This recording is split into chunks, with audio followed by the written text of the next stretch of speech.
Hi all welcome to Blasters arena. കൊൽക്കത്തൻ ക്ലബ്ബായ Mohammedan S തങ്ങളുടെ ക്ലബിൻ്റെ ചരിത്രത്തിൽ ആദ്യമായിക്കൊണ്ടായിരുന്നു ഇത്തവണത്തെ ISL കളിച്ചിരുന്നത്. എന്നാൽ അതൊരു സമ്പൂർണ്ണ ദുരന്തത്തിലാണ് കലാശിച്ചത്. 24 മത്സരങ്ങൾ കളിച്ച മുഹമ്മദൻ എസ്സിക്ക് കേവലം 2 വിജയങ്ങൾ മാത്രമാണ് നേടാൻ കഴിഞ്ഞത്. പോയിന്റ് പട്ടികയിൽ ഏറ്റവും അവസാന സ്ഥാനത്താണ് അവർ ഫിനിഷ് ചെയ്തിട്ടുള്ളത്. ഇതിനു പുറമെ ക്ലബിനകത്ത് ഒരുപാട് പ്രശ്നങ്ങൾ ഉണ്ടായിരുന്നു. സാമ്പത്തിക പ്രശ്നങ്ങൾ ഉണ്ടായിരുന്നു. പലർക്കും സാലറി അവർ നൽകിയിരുന്നില്ല. പരിശീലകൻ ക്ലബ്ബ് വിട്ടു പോകാനുള്ള ഒരുക്കത്തിലായിരുന്നു.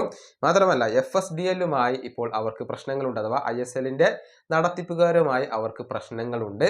അതുകൊണ്ട് തന്നെ മുഹമ്മദൻ എസ് ISLൽ നിന്നും പുറത്തു പോവാനുള്ള ഒരു സാധ്യത വരെ ഇപ്പോൾ ഇവിടെ സംഭവിച്ചു കഴിഞ്ഞിട്ടുണ്ട് എന്നുള്ളതാണ്. അതായത് മുഹമ്മദൻ എസ്സിക്ക് ISL അധികൃതരായ FSDL ഒരു നോട്ടീസ് അയച്ചിട്ടുണ്ട്. അതായത് നിക്ഷേപകരുടെ പിന്മാറ്റം, അതുപോലെ തന്നെ നൽകാനുള്ള കുടിശ്ശിക എന്നീ കാര്യങ്ങളിലാണ് നോട്ടീസ് അയച്ചിട്ടുള്ളത്. നിയമലംഘനങ്ങൾ അവർ നടത്തിയിട്ടുണ്ട്.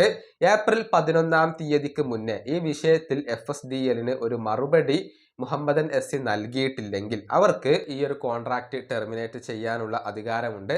അതായത് ഈ ക്ലബ്ബ് ISLൽ നിന്നും പുറത്തു പോവേണ്ടി വരും എന്നർത്ഥം. എത്രയും പെട്ടെന്ന് FSDLന് ഈ ഒരു നോട്ടീസിന് മറുപടി നൽകുക, എന്നിട്ട് ഈ പ്രശ്നങ്ങളെല്ലാം പരിഹരിക്കുക. എന്നാൽ മാത്രമാണ് മുഹമ്മദൻ എസ്സിക്ക് ISLൽ നിലനിൽപ്പുള്ളൂ. അല്ല എന്നുണ്ടെങ്കിൽ അവർക്ക് പുറത്തു പോവേണ്ടി വന്നേക്കും. ഈ വീഡിയോയുടെ അവസാനിപ്പിക്കുന്നു. അടുത്തൊരു വീഡിയോയുമായി വീണ്ടും കാണാം.